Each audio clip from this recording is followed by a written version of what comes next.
the way. We're wanted men.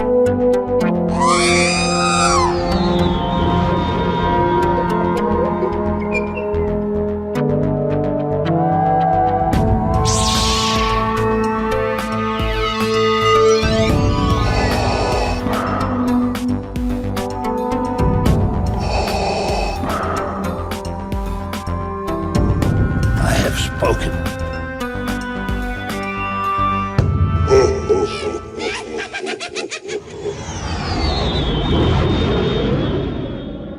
Welcome to episode 126 of the Smugglers Galaxy podcast, your favorite Star Wars podcast for smugglers in the galaxy.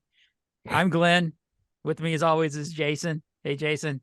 Hey, Glenn. Hey, this is a very special episode. We have got Tony Johnson, Sam Sams from West Virginia, and Narayan Nayak with us to recap our 2022s. This is an episode we've been in the works for a few weeks, and we're finally doing it. So, guys, how y'all doing tonight? Good. How are you? Good. I was gonna say they're not gonna say anything, and then they're all gonna say something at the same time. We fit right in on a show then, right? Yeah, exactly. Right. Wait, hold on. Wait, what'd you say? Go ahead. Yep. Huh? What? That's what somebody, I think Tony said, like 90% of this show's like me and Jason stopping each other from stepping on each other. So we're just like, I'm just going to go with it from now on. Just not even say I'm sorry. Just start talking over him or let him talk over me. And then Jason's like, oh man, I'm sorry. Like, dude, we're good. That's the Midwestern part of me, I guess, coming out. I'm sorry. But whatever. So we're talking 2022, or do you want to? Let's just pickups. What'd you guys pick up recently in the past week or so? Tony, you want to go first?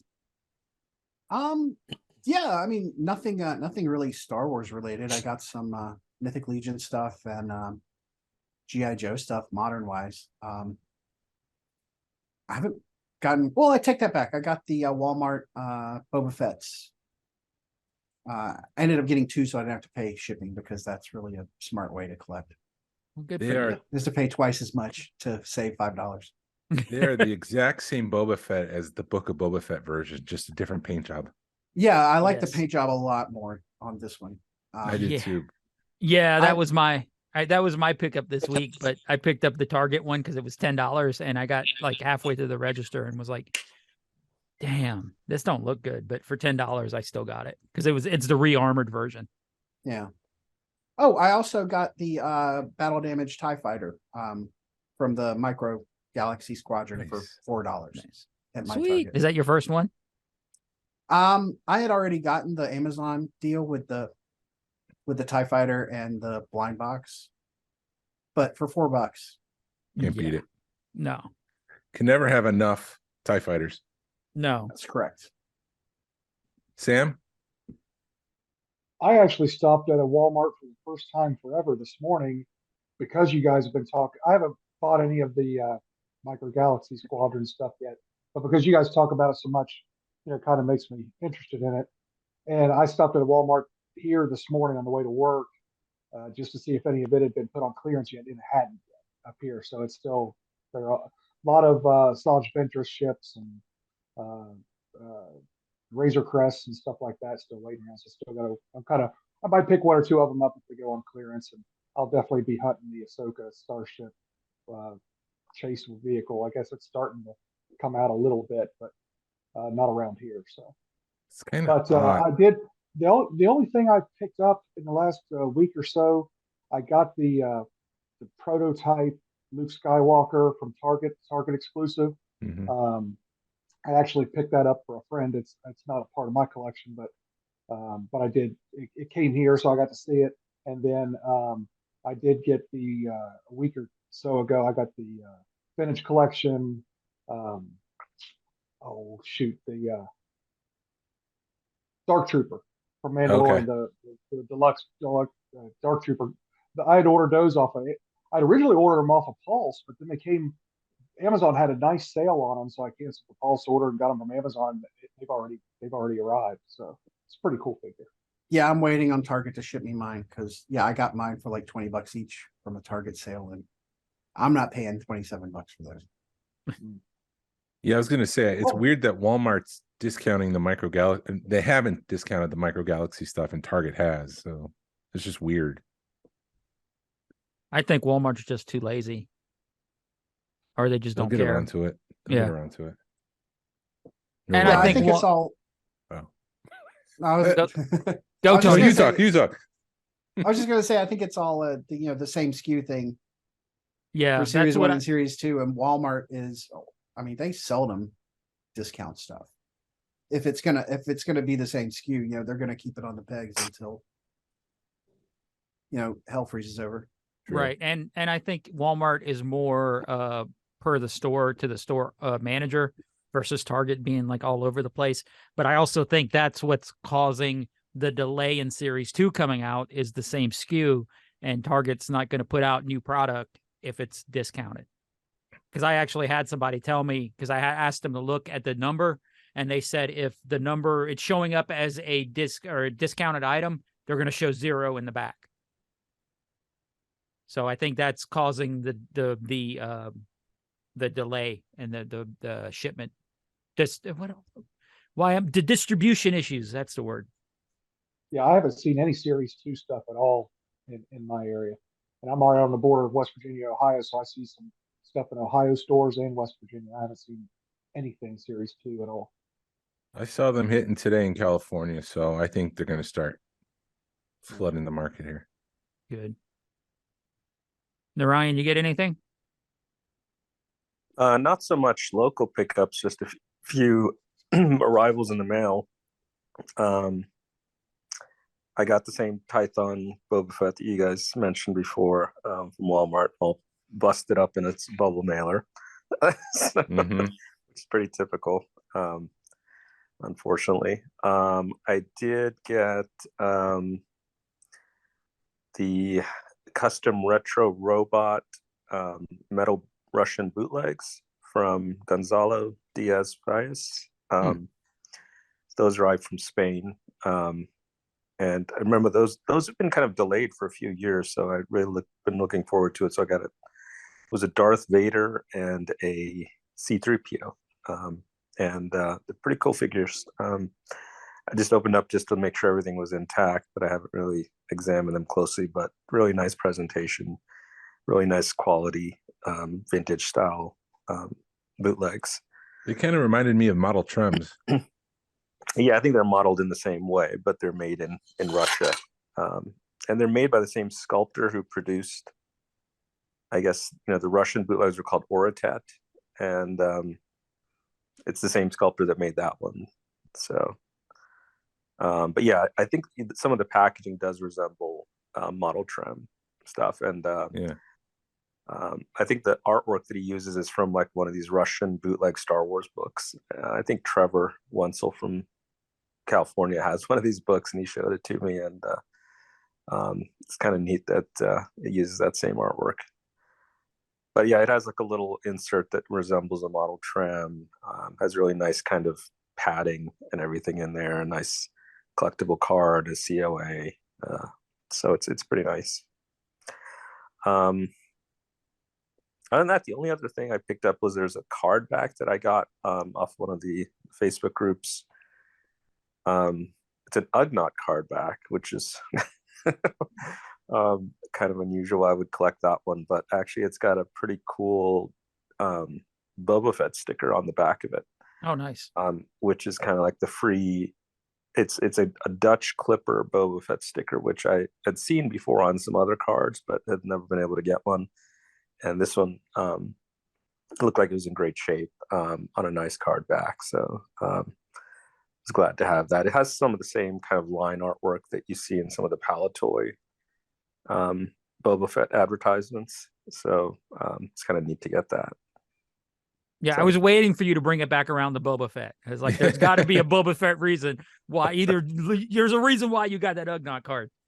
Yeah, it's a pretty cool looking card, other than it's Ugnaught, but yeah, no, this week, unfortunately, well, not unfortunately, but I've had to really concentrate on getting ready for Celebration Europe and kind of getting our swag project underway. So I hadn't up noticed a at lot of all, time. Narayan. Well, I that hadn't hasn't been noticed. publicly announced yet either, so he can't really say Yeah. anything. It's Right. not really publicly announced, but yeah, it's kind of the deadlines are approaching fast with like something 60 plus days till celebration.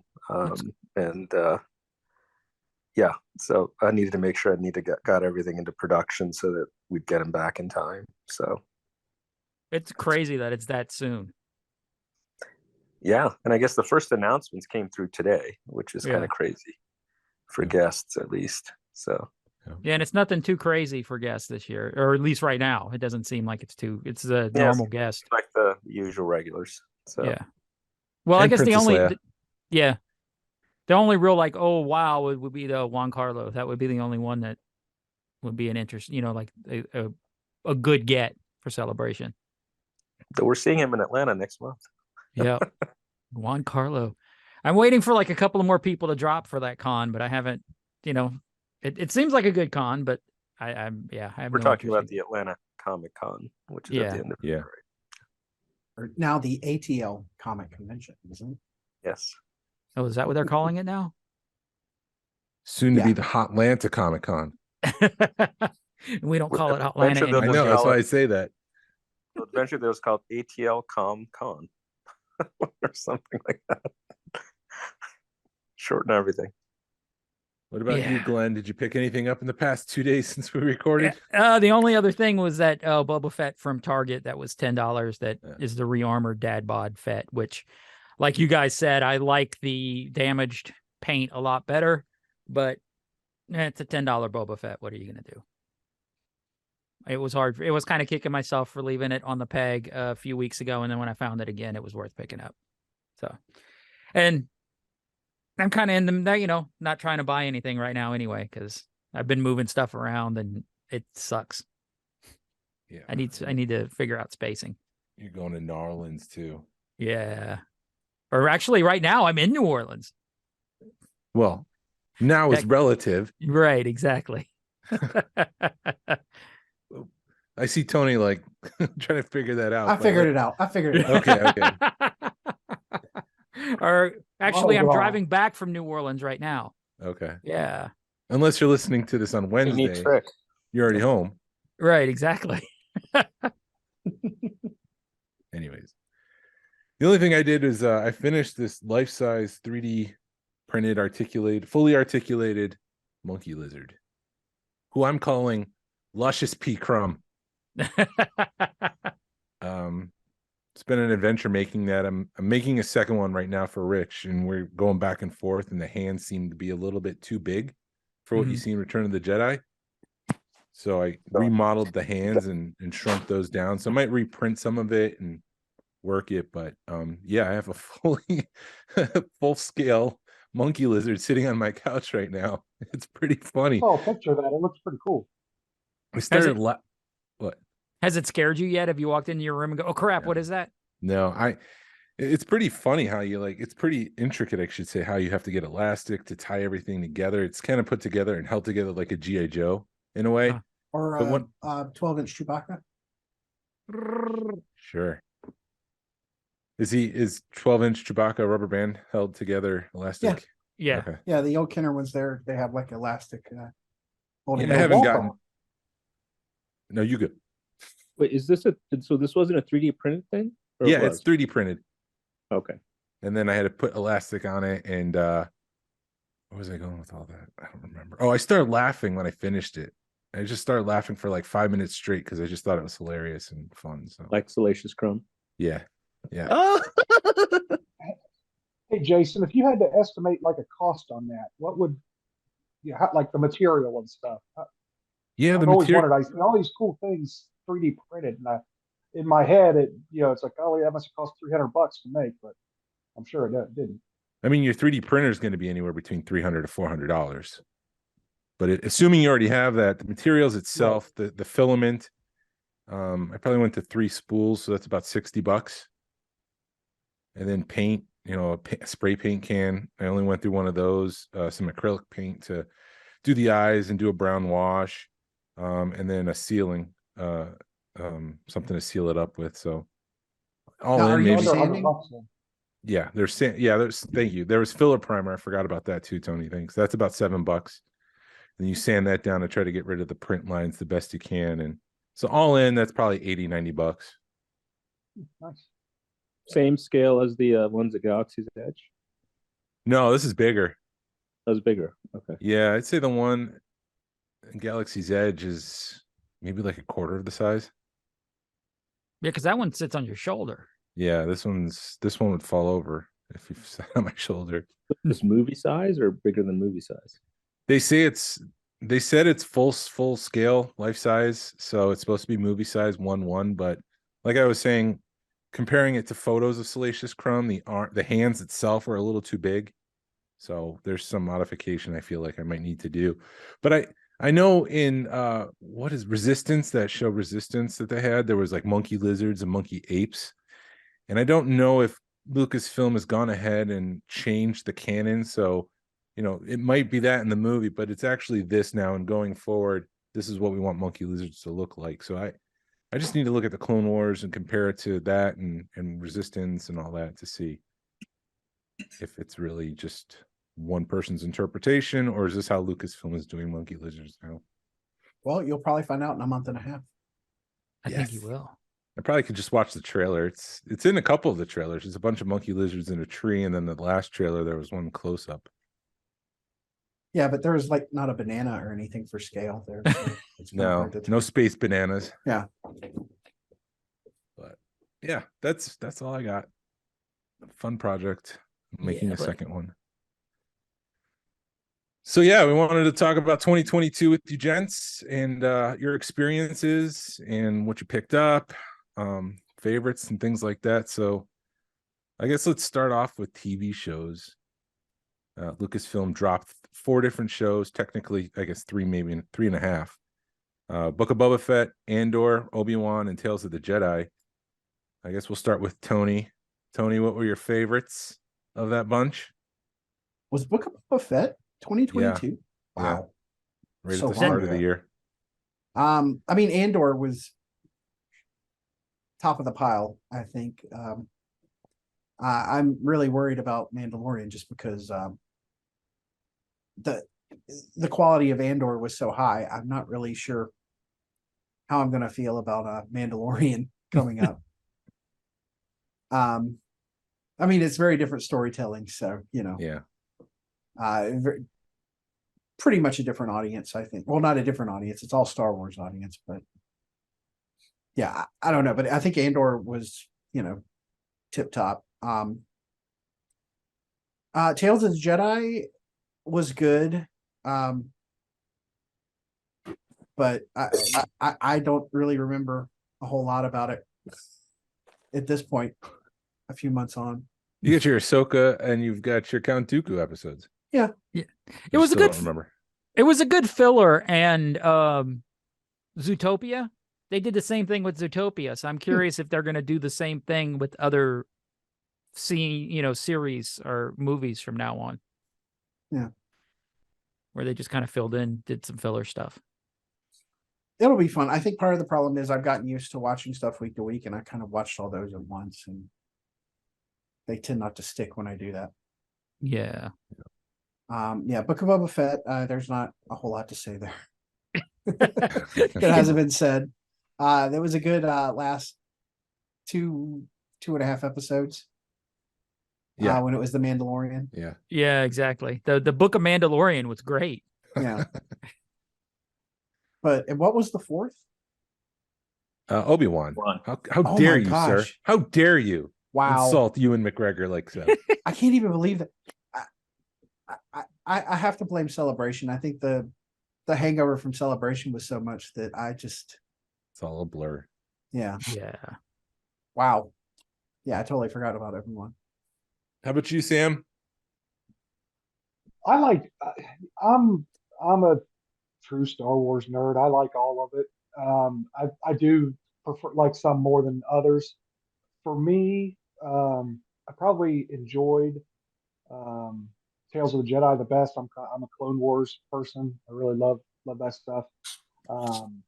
So what left me wanting more the most was Clone War or was Tales of the Jedi, because it made me think of all the, boy, it was like Tony said, they dropped all at once. So really, in about an hour, you watched all of it, and it was there and gone all at one time. So that left me, wanting more content on that front. So I really enjoyed that. Of the four, you know, I'll just be the one to defend Book of Boba Fett a little bit. I mean, I didn't hate it. I get the problems with it, but I'm not a big Boba Fett fan. That's not my favorite character. So I Cover your didn't ears, Narayan. have. Well, yeah, I just didn't have as high expectations as most people, did, and I totally get it.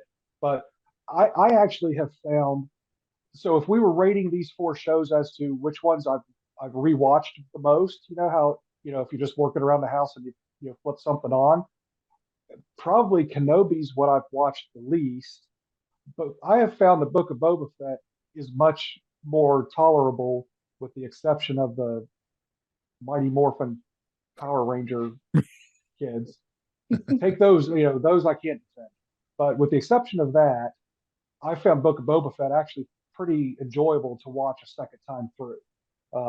Once you kind of know what you're in for, when the expectations aren't there. But I enjoy it all. About the only thing that I haven't liked that's come out in the Disney era has been Resistance. I that's the only thing that I haven't watched any. I watched a little bit of the first season. Was like, this isn't for me. I can't watch this anymore. But so we had Tales of the Jedi. What was the fourth one that I'm missing? Andor. Andor. I by the time the ending came, I really enjoyed Andor, and it is a totally. I was one of the people that during the first 3 or 4 weeks was like, "What the heck is this show?" I mean, I need more Star Wars in my Star Wars. Was kind of where I was. I was one of those folks, and I did enjoy it. I enjoyed it a lot, and I'm looking forward to season 2. Like I wish it came out next week. I mean, I'm real excited for it. But I also like more swashbuckling adventures in my Star Wars. I don't need a deep Breaking Bad type storyline in my Star Wars. But I enjoy it all. I enjoy it all. Nice. I'm looking for this year is going to be amazing. 23 is going to just be amazing. All the stuff that's coming out. Yep. How about you, Narayan? Well, I agree with Sam in that, I liked all four of them. But I mean, of those four, far and away, Andor's the most quality, I think. Just both in terms of storytelling, writing, acting, and just the production values. I mean, having real sets and real locations and a well thought out story with pacing that was appropriate, so you could really get to know the characters, and really, unlike the other 3 series, which really kind of felt like mini series, that felt like something that was like on par with things like Game of Thrones or Breaking Bad or something. Just it's a whole story arc that was kind of developed, and they took their time telling a good story, and for those that stuck with it, I think it paid off big time. But yeah, incredible visuals, and yeah, I loved it from first episode to the last, and still think it's some of the best stuff. It is the best stuff in the Disney era right now, I think. The other three, I think probably liked Kenobi the next. It had its there were some moments which were a little cringeworthy in Kenobi, but overall very enjoyable show. Really, Ewan and Hayden really carried that show, along with Indira Verma, and yeah, of course, the climactic duel between Vader and Obi-Wan. I think that was just a classic moment from that show, and I like the twist with him rescuing Leia, And so yeah, I definitely enjoyed that show. There were some funny moments there, like where he's smuggling Leia out of the Fortress Inquisitorius under his coat, which were a bit silly. But other than that, that wasn't a bad show. Again, nowhere near as quality as Andor. Book of Boba Fett, I enjoyed it. Again, I think um, as Sam said, if you do take out the teenage biker gang, it actually isn't that bad. And I almost look at Book of Boba Fett as a almost like a setup show or kind of a middle chapter. I'm sure we're going to see Boba Fett again and a lot of the characters that are from that show, especially crossing over in the same stuff with Mandalorian, which we already have seen that, and with the Ahsoka show probably as well, possibly. So, I didn't judge it as a standalone show. I think it's just kind of just telling another part of the universe, and it's just setting him up as this ruler on Tatooine, and we'll probably see him again. Tales of the Jedi. I liked it. It was too short. It just felt like felt a little bit like the old Genndy Tartakovsky Clone Wars series where they're just giving little snippets. But I enjoyed them for what they were, especially the Dooku arc. I thought was really well done. Almost would like to see more of that. Told from a lot of different other, small character perspectives. I think it's a good way of telling a story without having to devote a whole episode. But I kind of feel like they need to do like 3 or 4 of those throughout the year, rather than just that one. So, but all in all, I actually enjoyed all the Disney Plus shows. There was other than Andor, I didn't think anything was like home run material, especially in a year where we don't have any movies. But I think Andor made up for it.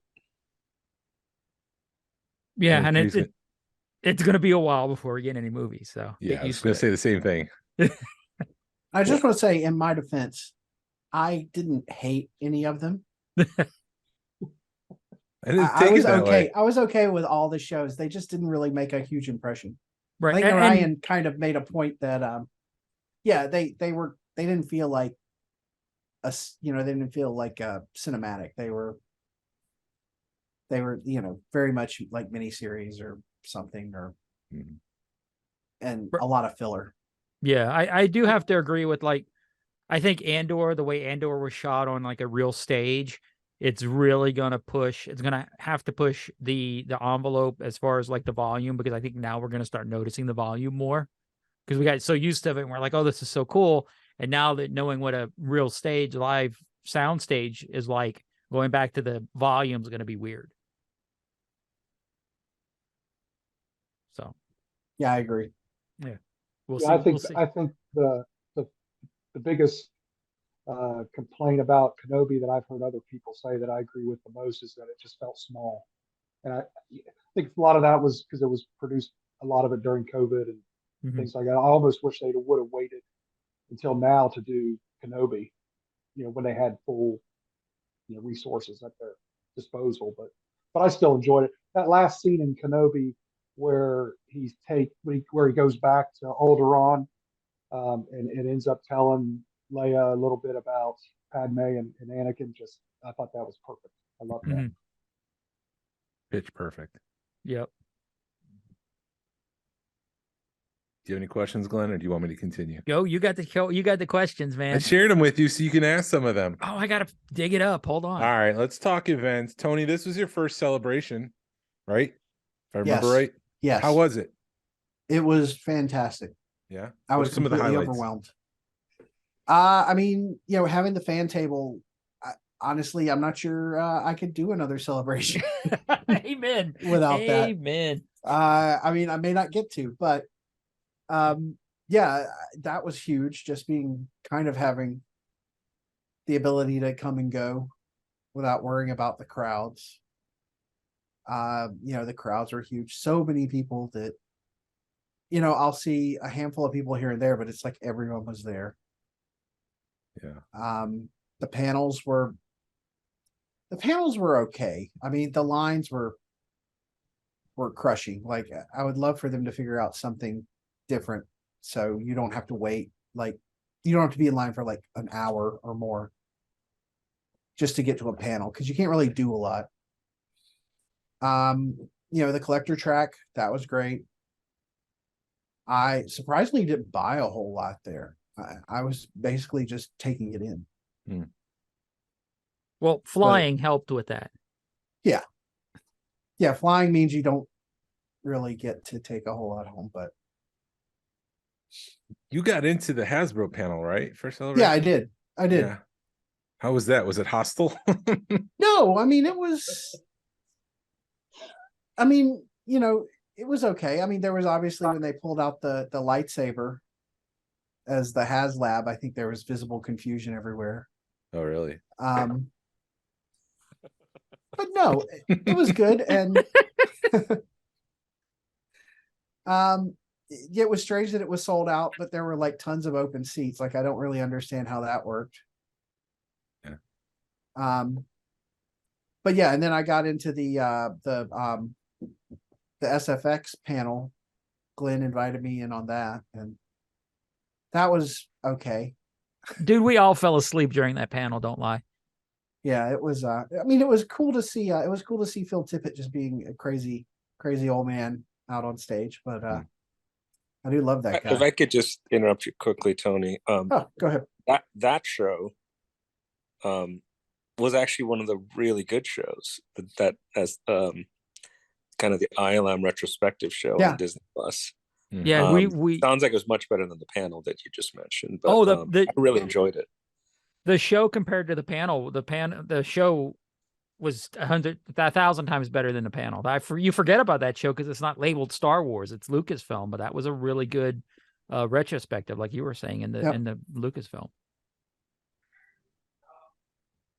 But yeah, I don't know. A lot of those dudes just, I guess they aren't really panel guys, and well, there was nothing exciting happening. There was no big reveals. They weren't, wasn't Rosario Dawson bringing out Chopper, that kind of stuff. There was nothing, it was like, oh, you can't film any of this stuff. And there was nothing, incredible there. Yeah.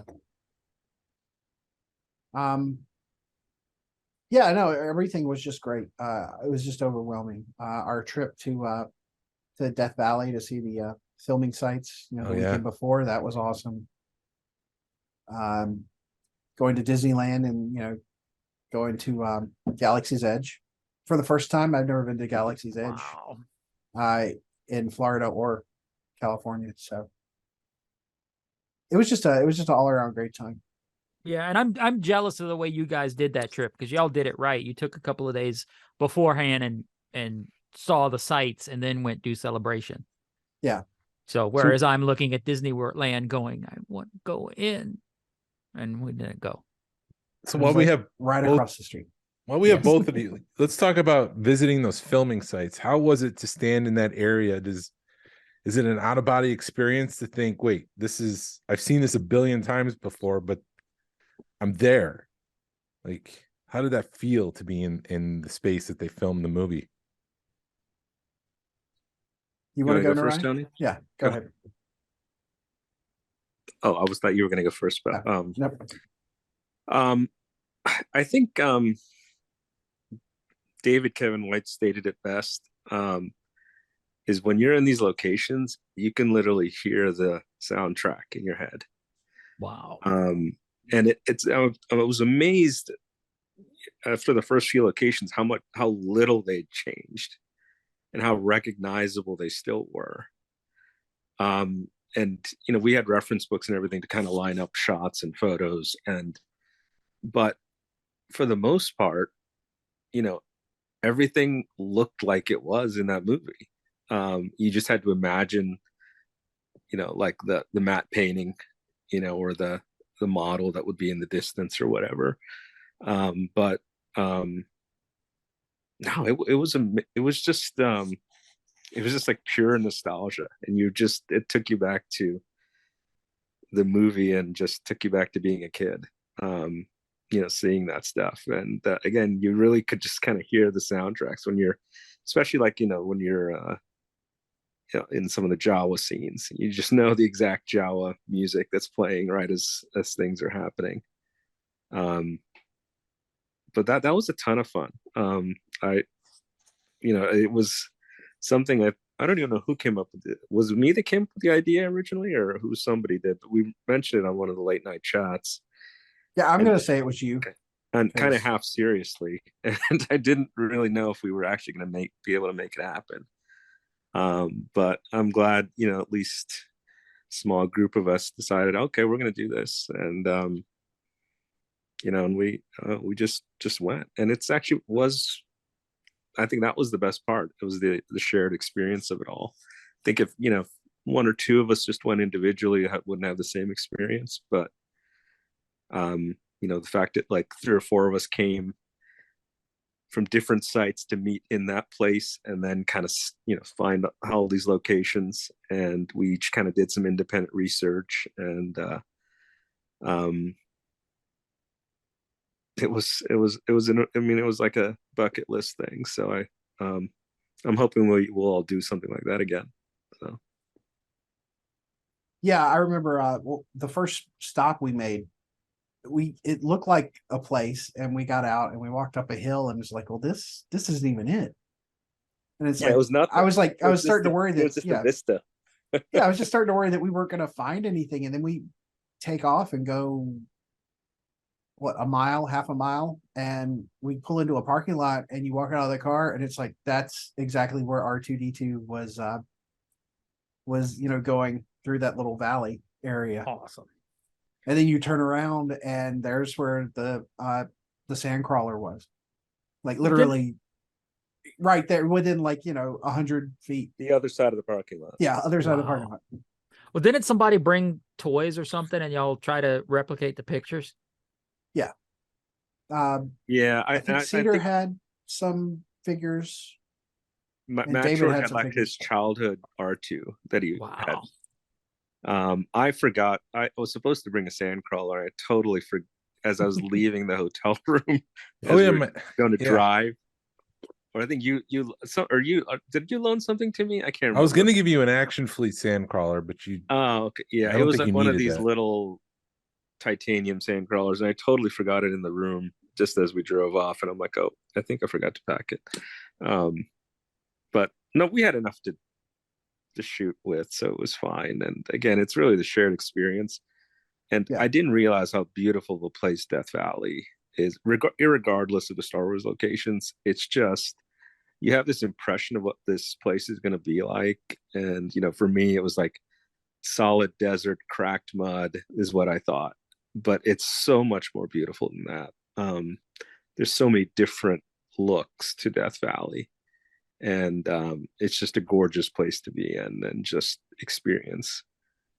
Yeah, it's Death Valley. You never think there are these incredible mountains on either side. Yeah, just So, yeah, massive, it's just- massive mountains, and It's very a beautiful. gorgeous night sky. And just again, you just see a lot of. There was more color than I thought I'd see in Death Valley.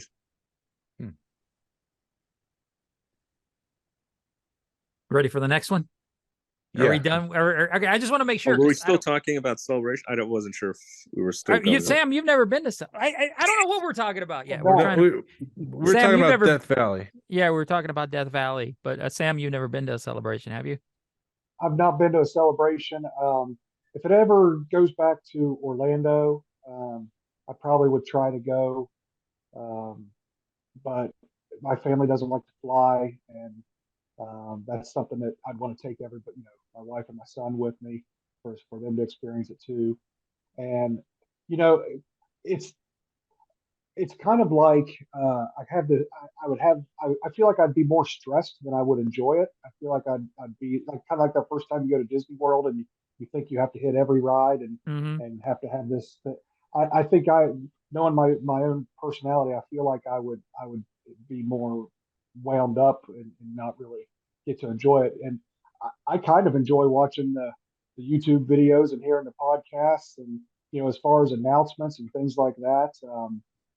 They come 10 minutes, someone posts on Facebook or YouTube or someplace, as soon as something happens, you feel like you don't miss anything. But I know that that's not the case, and that I need to get to one, sooner rather than later. So I don't know when will the next one be here in the States? And will it be 2 years after?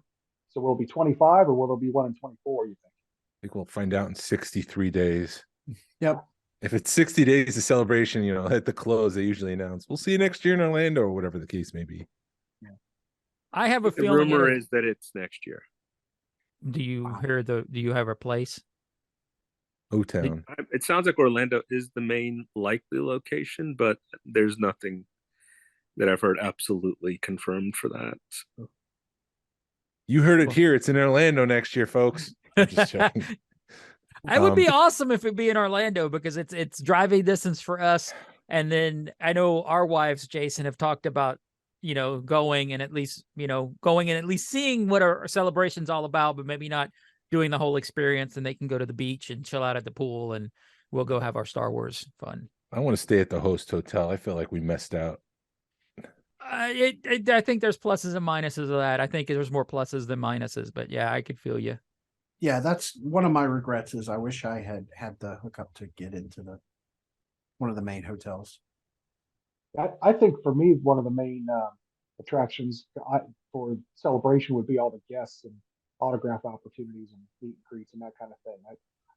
As my vintage collecting has kind of wound down, as I've completed my runs and things like that I want to buy on the vintage side, I found myself getting into more, some autographs and some things like that. So I think that would be what I would be excited for with the celebration, would be, getting to meet, some of the actors and things. That would be a great way to spend a whole lot of money too there. Yeah. Right. Fast. Right. And you'd spend a lot of time in lines, because was it better last year or this year or whatever than it was in Orlando for autographs? I didn't hear as many complaints this year. Okay. Because I know in Orlando, I wanted to get some autographs, and it was just like, you have to wait in this line, and you got to wait in that line, and you got to wait in this line. And it just, I was thinking more Dragon Con, where you just walked up to the table and like, here's my money, give me your autograph. It's not like that. It's not like that in Celebration. No, and I think what Tony said makes a lot of sense as far as the amount of money, because you pay a premium at Celebration for the autographs, and for the most part you can get a lot of the guests at a lot of the other shows throughout the year, with the exception of Ewan McGregor, or one or two of the big named A-list folks. But all the Disney Plus stars, tend to be at a half dozen to a dozen shows throughout the year around the country. So yeah. Speaking of which, I'm looking at another. I'm like MegaCon in Orlando. Everybody that was announced in Celebration is going to be at MegaCon Orlando, and they'll be at ATL Comic-Con. So it's like, I feel like the stuff that was announced for Celebration was just like, they're going to come here too. But yeah, you are paying a premium. So before we leave Celebration, let's just get Narayan's thoughts on it. He's a world-class. How many since Celebration 2? Celebration 3? I was just actually doing my own counting right then as you guys were talking, but I think Anna was my 6th. Wow. And yeah, Europe coming up here will be my 7th, but my first overseas celebration in a few months here. I thoroughly enjoyed Anaheim, other than getting COVID right after. But everybody got COVID from Anaheim. Yeah, that's the only swag I didn't get. I didn't get it either, man. Two I of don't you. know. Yeah. But one thing I've learned from celebrations is you have to make your experience at Celebration. Yep. And it's I've gone from just spending entire celebrations in the exhibit hall, or in panels or in autograph lines, to basically spending 4 straight days hanging out. And I didn't realize how much fun that actually is until like the last 2 or 3 celebrations that I've been to. And that's how I've realized that, like, the whole point for me now at Celebration is hanging out with the people that I haven't seen face to face and live and in person, for whoever knows how long. And it's the fact that so many of your friends are there in one place, and you can see them all together and talk with a lot of them. Albeit it won't be for long periods, because Celebration is just a blur and it goes by so fast. Even though there's 4 days of it, it just feels like there's not enough time. And there's no way you can do everything in Celebration, of course.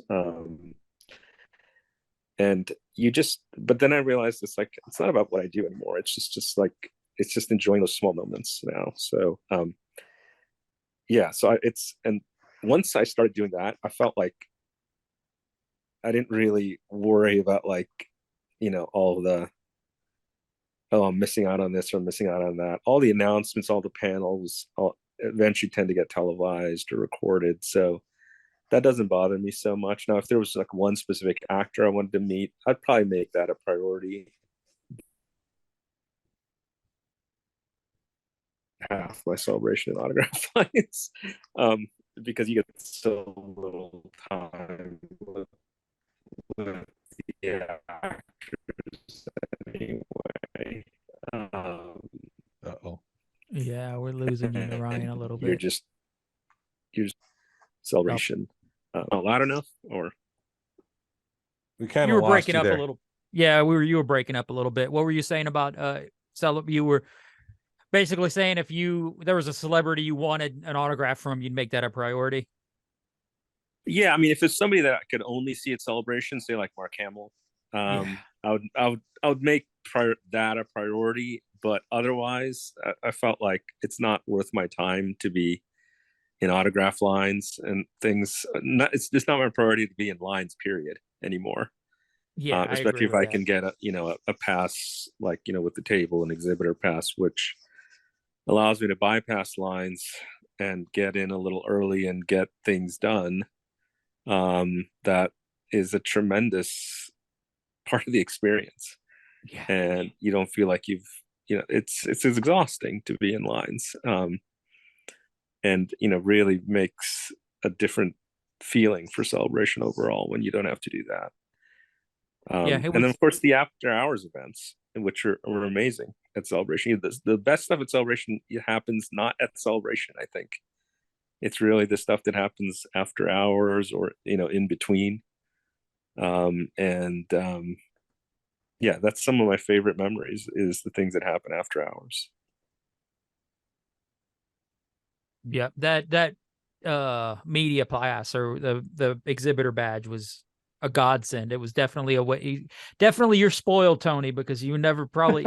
I hope we get to do another celebration like that, but you got spoiled this year. We're not having to wait 2 hours to get in and just be able to walk in, and there were some experiences that Jason and I have talked about that would not have happened if we didn't have that exhibitor badge.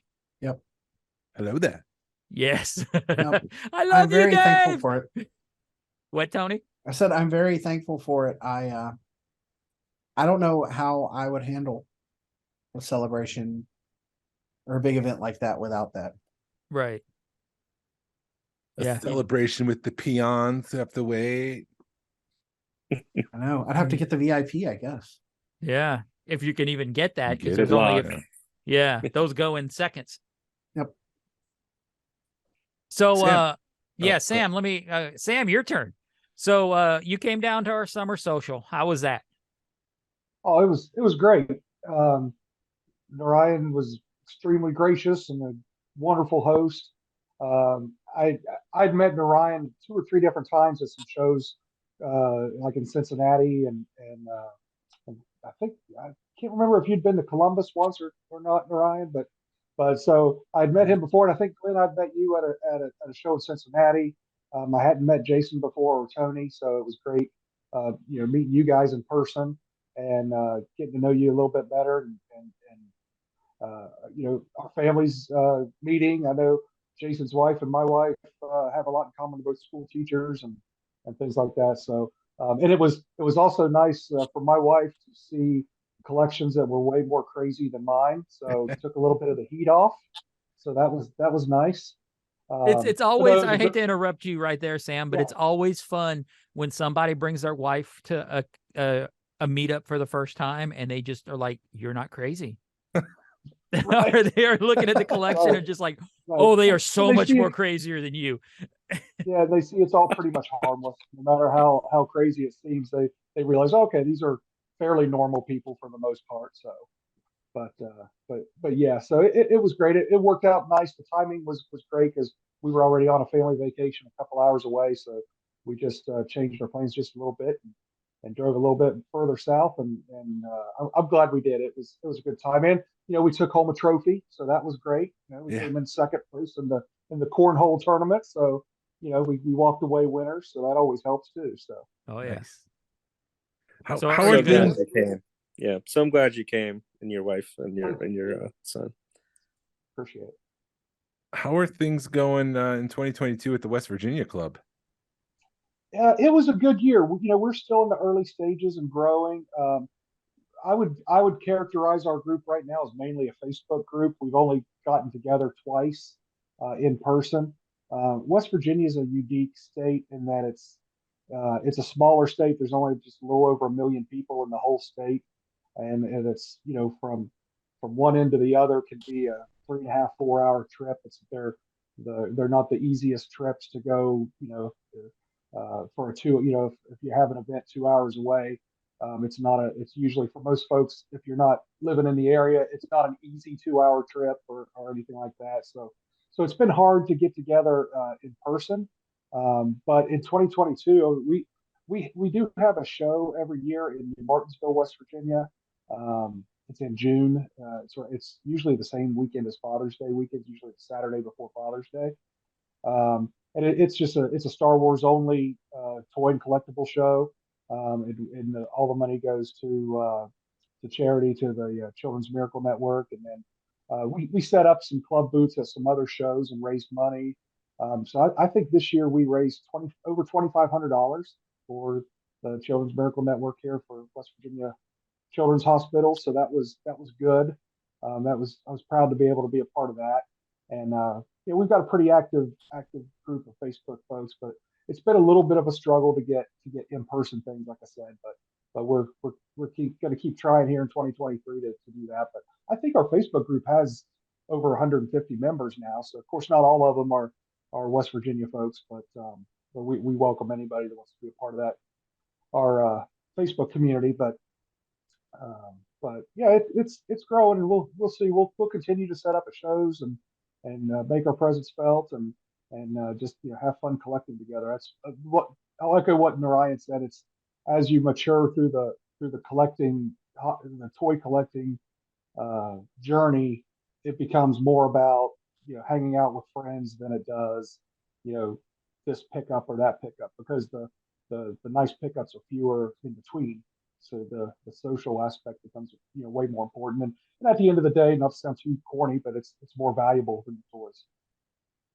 And I know you say that's not to be corny, but I think we all get to that point in our collection journey to where we've got all this stuff, or you're at a point where that becomes more important. And I think all of us are kind of getting there. We're getting older. It's just we're running out of room. You either run out of money or stuff's getting too expensive. And it's just I was listening to David's podcast today.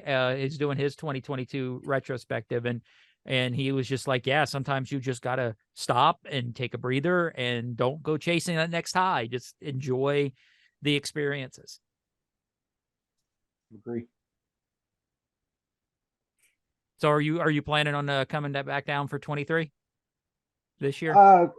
I haven't. I know you guys have posted some tentative dates. I need to take a look at it, but if I can make it happen, we'll be there for sure. Awesome. I'd like to get down for the winter one sometime, but December's just during the holidays, it's tougher to make that work. All the weekends seem to fill up pretty quick with family obligations and things like that. So I'd like to do a winter one, but we'll make every effort to get back down there for the summer. And what was nice about your summer social was, like I said, my wife, who is the polar opposite than a Star Wars fan, she really doesn't like it at all.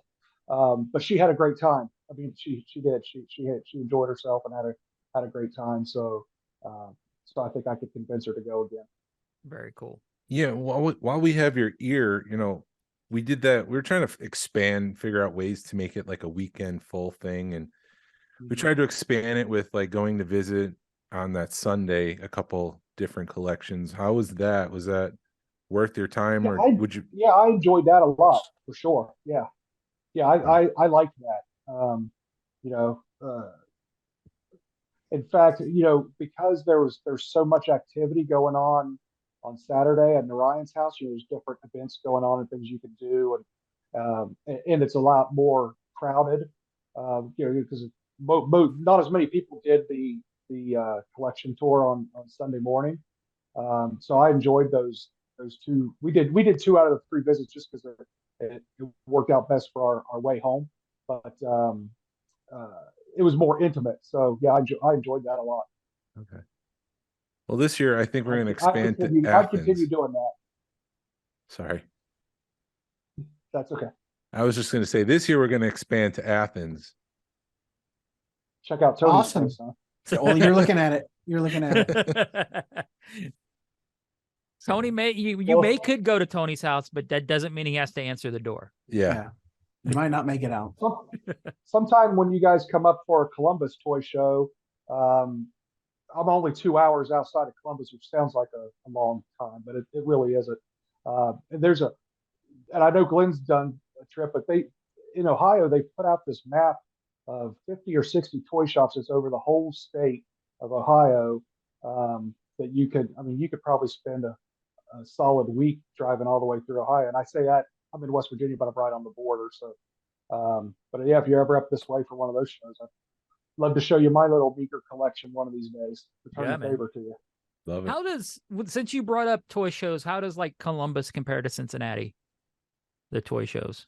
It's a bigger show as far as vendors, and there's more variety at Columbus, but Cincinnati is quality. Okay. You got better stuff. So if you're a high end vintage collector, I think Cincinnati's the trip you want to take. Plus you've got all the other stuff you can do in Cincinnati with the revolving around Kenner and all of those things. But Columbus is more of a pure toy show. Gotcha. I think Columbus is probably like Xenia. Okay. I love that. Just a little bit. Yeah. Yeah, my wife got spoiled on that Xenia show. She's already like, look, Xenia, let's go back up. And she's doing like the spring show and stuff. So I'm probably, as far as my wife's concerned, we'll probably go back to a Xenia show before we hit a Cincinnati show. Because I even enjoyed Xenia more than I think than Cincinnati.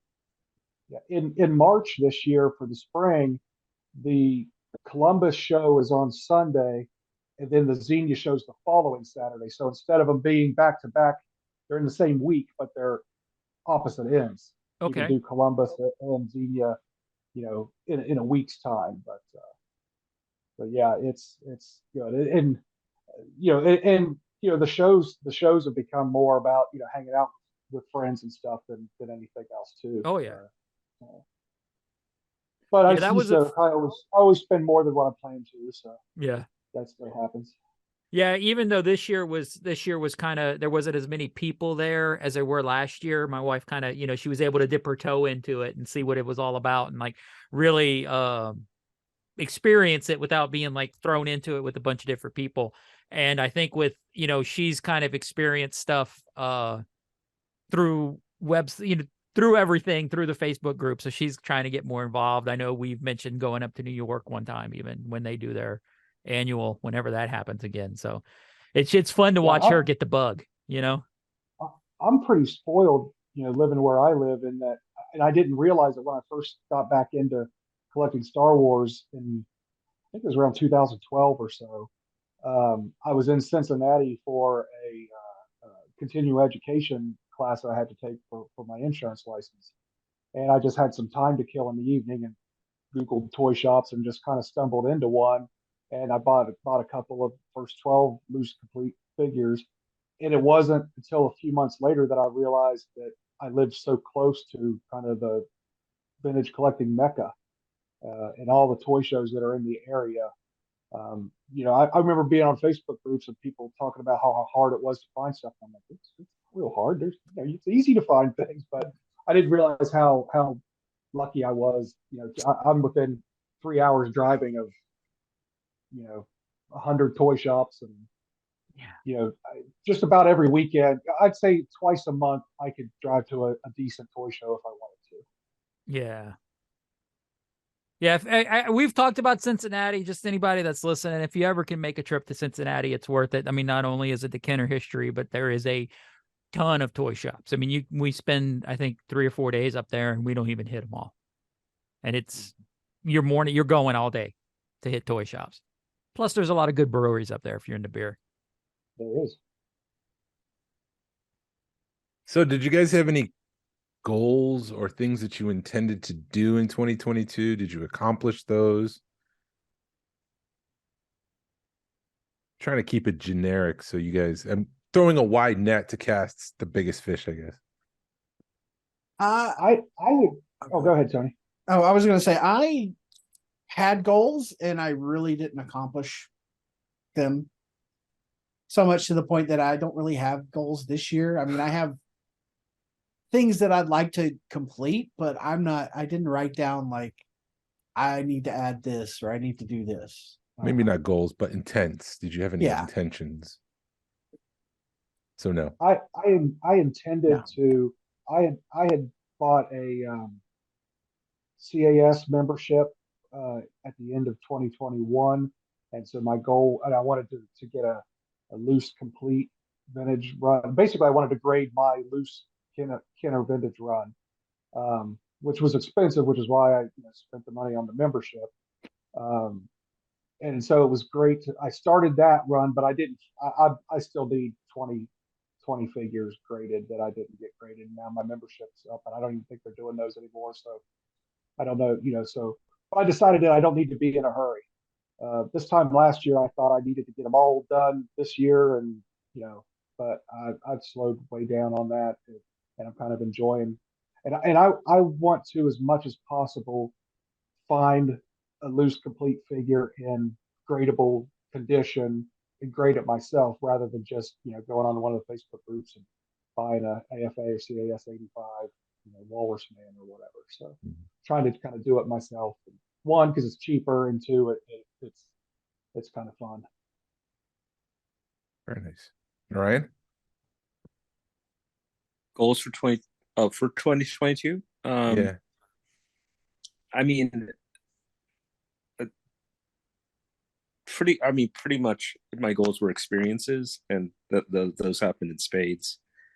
In addition to the pre-celebration experience with Death Valley, got to do the running of the hoods at Celebration, which was a ton of fun with you, Jason. Yeah. It was great that our swags had really tied together with that, and I felt like that kind of opens some doors for us as well. And then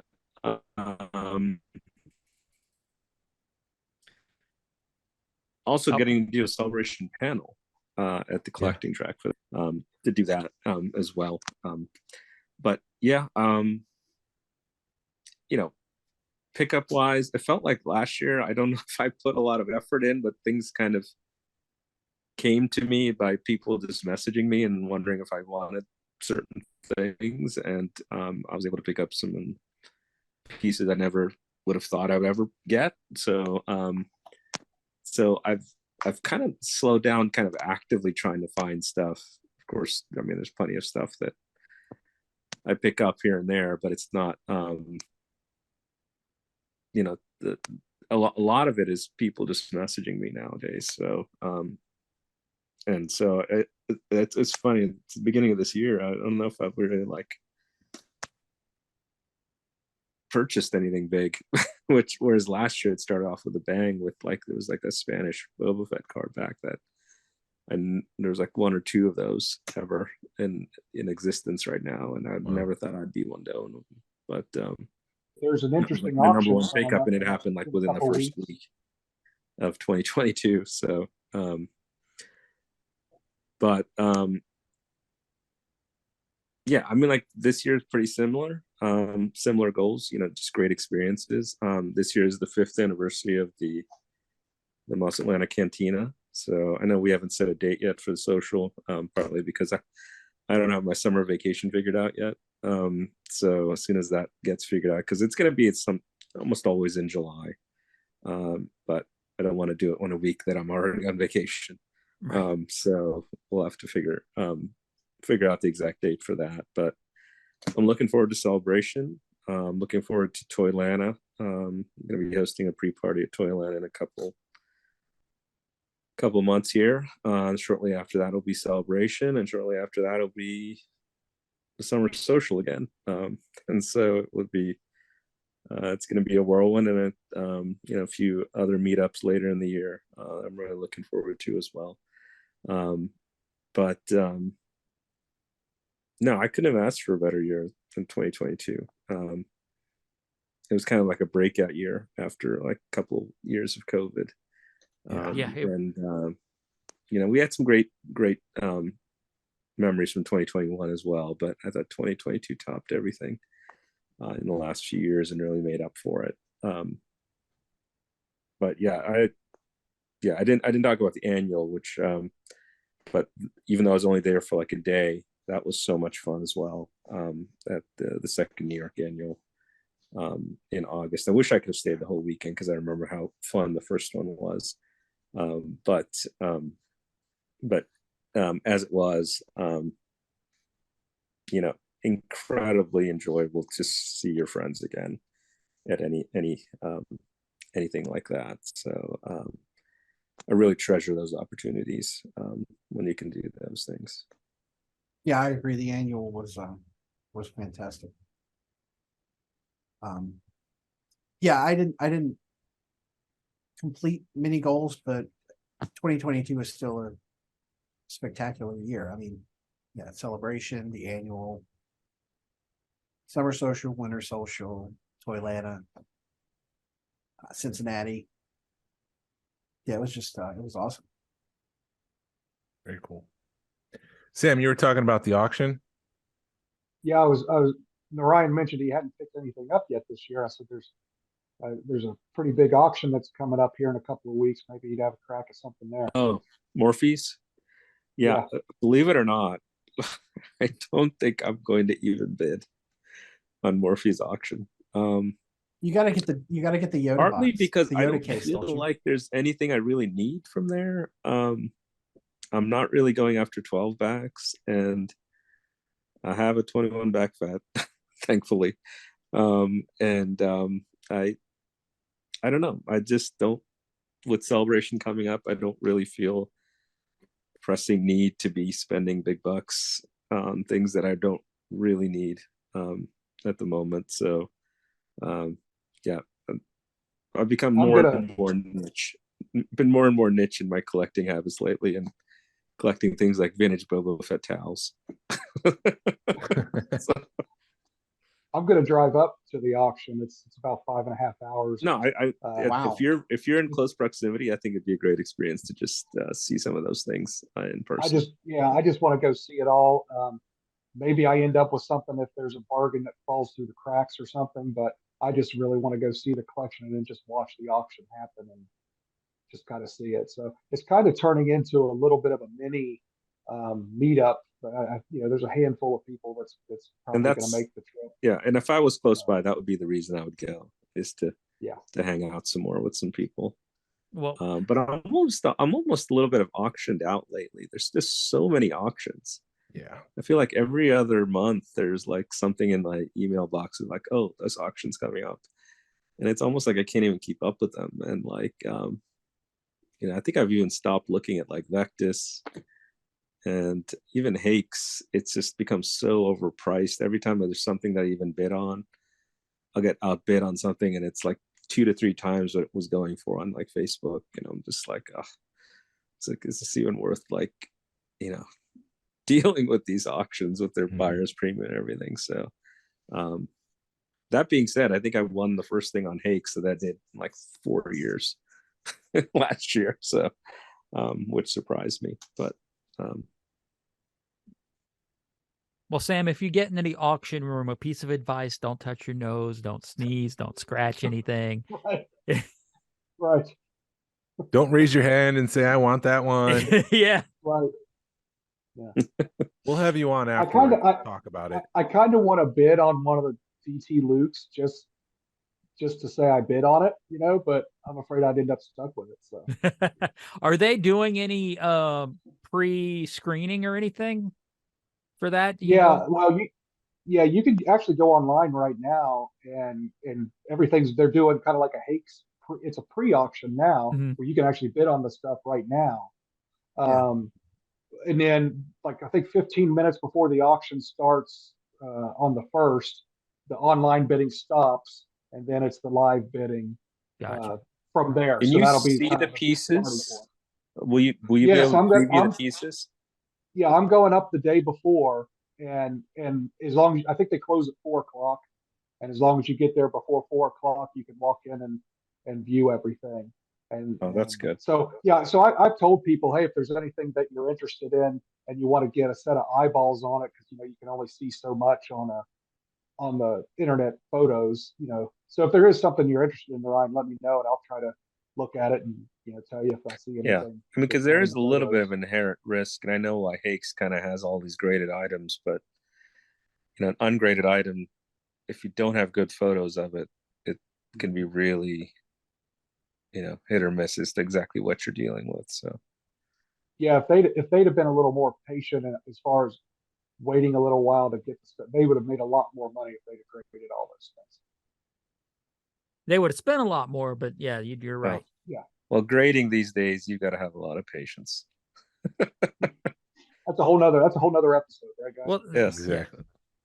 There is a certain grading company that's doing 30 days men on card stuff right now. So we'll see. You guys have any we already talked. Do y'all have any goals for 23? What are you guys looking forward to? You guys go ahead. I think I covered that a little bit already for myself. So. Yeah, I didn't really set any hard and fast goals. I've got my 48C run that, I try to pick stuff up for that, but and then the commercial posters, I'm trying to complete those. But as far as like goals, I was hoping this year I would just kind of take it easy, celebrations out of the country, so I'm not going to go to that. I'll try and I'd like to go to Kane, maybe, or one of the shows up there. But yeah, I'm just trying to take it easy this year. Yeah, I don't think I have anything on a list that I'd like to pick up this year as far as a collecting goal. For me, I just want to continue to have the experiences. Next time we go to this Morphe's auction, I think that's just going to be fun. I don't like I said, I have zero intention of walking away with anything because even it's just stuff that's mostly beyond my price range or really honestly doesn't fit into my collecting habits because I'm one of those completist type of people. So if I end up buying one Empire Strikes Back mock, I'm going to end up wanting to buy all of them. So that's Right. I gotta control that. So I break mine up sort of in shows and trips. So I'll have Morphe's auction in February, and then Columbus I think is in March, and Xenia's in March, and then we'll go into this. I haven't really looked too far into the summer and fall, but it'll mostly be every couple of months taking a weekend or a long weekend for a show of some kind. So Yeah, I'm really looking forward to the Disney Plus content's just it's not really a goal, but it's just something I'm looking forward to. I mean, the Ahsoka show is going to be amazing, I think. And that trailer for Mando season 3 got me very excited, and I just think it's going to be great. So, and I'm curious about the one with Jude Law, that's coming out later in the year. Or is that the Skeleton this year, Crew? or is it Skeleton Crew? I'm curious what that's going to be. So. Yeah. I think that's sort of on the same level as Andor was, where we don't know what to expect, but it may blow us away. We don't know. Yeah. I'm hoping for Goonies in space. Hey, I'd be cool with that. Hey, Mikey, got to go to the bathroom. I'll mention one goal, and kind of not really a goal to pick something up, but a goal to probably find time to downsize some of my modern stuff. So I have to make a real concerted effort to, I think, because there's things that have just been in storage too long, and I just don't see a need to hold on to them anymore. So Yeah. Well, you may have an opportunity come May 13th with the Georgia Alliance's first toy show, which we have to start working on. But that'd be Yeah, a great buddy. opportunity to sell it. Yeah. I think More that'd be a info very soon. good opportunity. Yeah. So, More information soon. Yeah, I think I'm not going to make a goal of it, but curation is one of the things I'm trying to work on this year. Which includes probably downsizing too. are you still grabbing Marvel Legends? I still have a ton of Marvel Legends. I'm not really sure. I probably should just get rid of those or get rid of a lot of it. Black Series is just, I don't know what to do with it. So I'm just gonna buy a Qui-Gon Jinn and then Firewood. try and sell a full set. See if I can sell a full set. Yeah, that'd be interesting. Hey, Tony, you do the Mythic Legions, right? Did I hear you say that earlier? I mean, I picked up a few things. Like I got the figure obscura stuff and the giant moose. The reason I asked, I've got a friend here locally Mhm. that's really big into the Mythic Legions, and they're really, really cool. And Glenn and Jason were talking about that a little bit the last couple of weeks when they were comparing Hasbro's kind of strategy or lack thereof. And to me, the most interesting thing that they do is they do the pre-sales and they make however many people want to buy.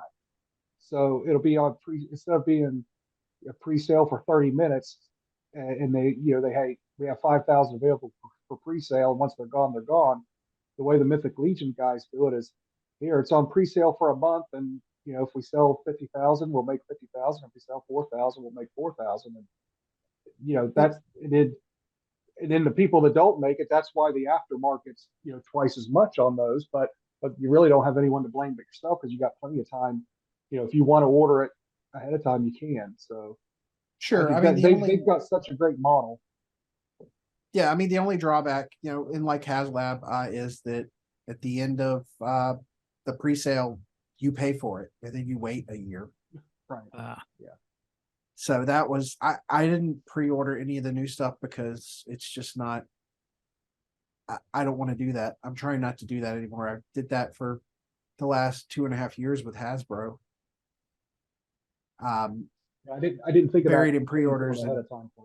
Yeah, and then I basically had like 3 HasLabs show up in the last 2 months. So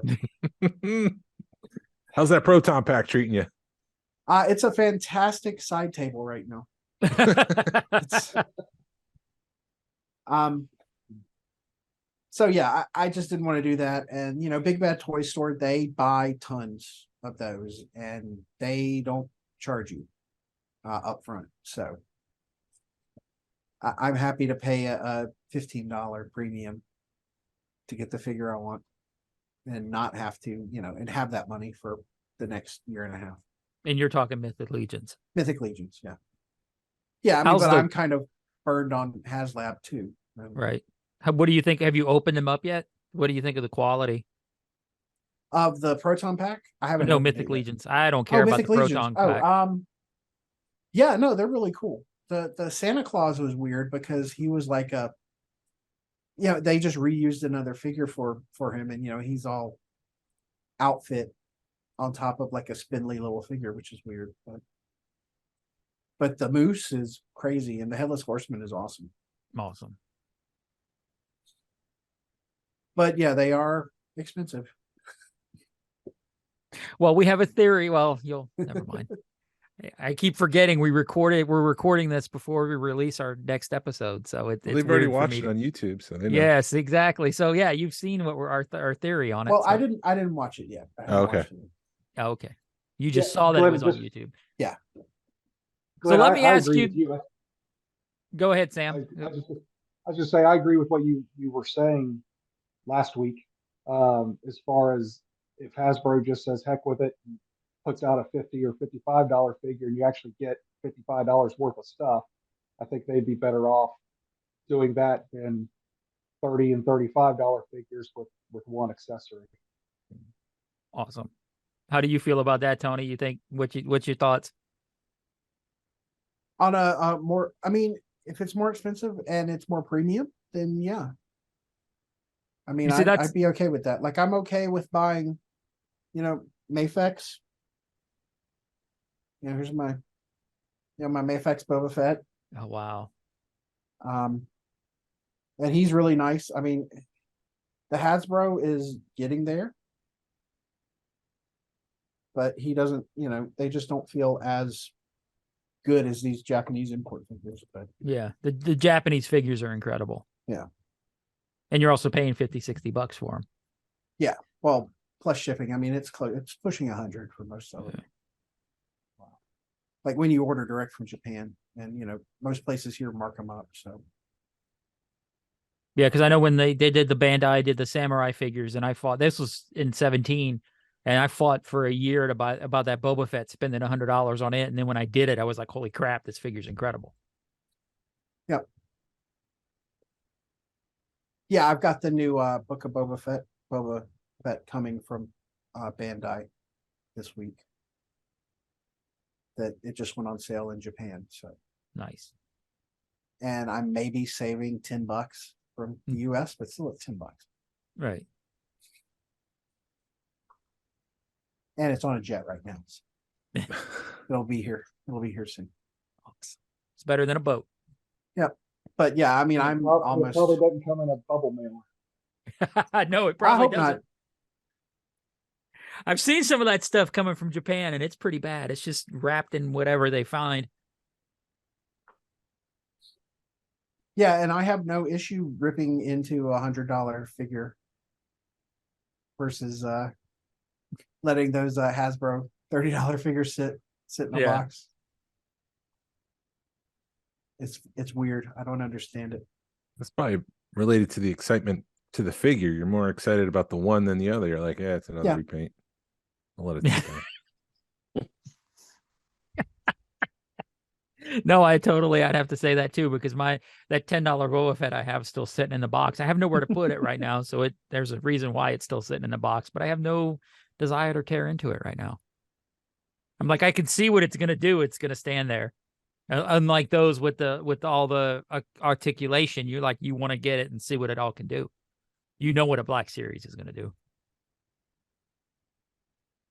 All right. Should we end it? Sure, Wrap it man. up? Anything else? Any final thoughts, guys? No, just thanks for having me on. I appreciate it. I enjoyed it. Anytime Yeah, thanks you for coming on. want an outsider's opinion, let me know. Yeah. We'll have you on in a couple of weeks after you finish the auction. Hey, that'd be great. I'd love to do it. Yeah. You can show us your haul. You can show them your haul. Yeah, on the plus side, I won't have to pay for shipping. So there you go. Yeah. He can That's- show that's us our how I haul. justified making the trip. Yeah, he can show us the haul and him sleeping in the doghouse at the same time. It'll be great. Without a car. No more cars. Well, he Hey, probably hey, have to swap the car. Yeah. Sell the car. One of the ways I sold it to the missus is we've got, I can't throw away packing material, right? So I'm meeting a friend up there that does a lot of shipping, and I buy and sell some, but I've slowed way down, so I don't ship as much. And I literally have one of those contractor grade trash bags full of packing peanuts. And so I said, hey, I'm going to throw this in the car, and I'm going to give it to my friend up there, because he's like, yeah, I'll take them all day long. So she's happy I'm getting rid of this big trash bag full of packing peanuts. So, there's that. Yeah. Any way to make it work, Sam. Any way There's to a make joke it in work. there. I know it won't make it, but Yeah, there's any angle you can take. Right. Narayan, you got any closing thoughts? no, it's always a pleasure to talk with you guys. So Awesome. you guys are doing great work with the podcast. And, Thank you. Thanks. love to talk with you guys. And thank you for listening to the Smugglers Galaxy podcast. If you could, please leave a 5-star review of the show anywhere you listen. If it's allowed, it really helps us out and points people to our show. You can follow us on social media. You can find us on Facebook, Instagram, Twitter, and YouTube. Send us an email or message us. We love feedback, and we love to make you part of the show. Our email address is smugglersgalaxy@gmail.com. Thank you to Alfonso Riviera for the Smugglers Galaxy logo. You could find him at the Rock the Force podcast. And thank you to Levi Waterhouse for the music. Hasbro re-release VC6, hashtag vote with your wallet. Pass on what you've learned. Be a positive force in the collecting community. This is the way. This is the way. The way. This is the way. This is the way.